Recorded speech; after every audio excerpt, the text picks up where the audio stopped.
বাংলাদেশে চলমান ভয়াবহ বন্যার মধ্যেই ফারাক্কা ব্যারেজের ১০৯টি গেট খুলে দিয়েছে ভারত। তবে এর ফলে এখন পর্যন্ত নতুন করে কোনো এলাকা প্লাবিত হয়নি বলে জানিয়েছেন দুর্যোগ ব্যবস্থাপনা ও ত্রাণ মন্ত্রণালয়ের উপদেষ্টা ফারুকী আজম।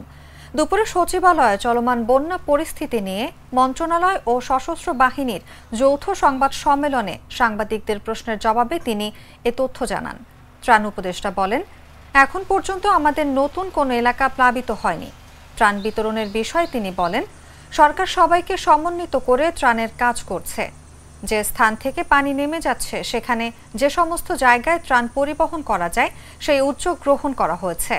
অনেক ক্ষেত্রে আরও দুর্গম এলাকায় সেনাবাহিনী ও অন্যান্য বাহিনী হেলিকপ্টারের মাধ্যমে ত্রাণ পৌঁছাচ্ছে।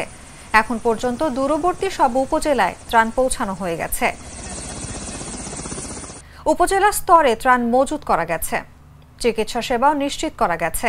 ক্রমান্বয়ে এগুলো ধারাবাহিকভাবে হচ্ছে।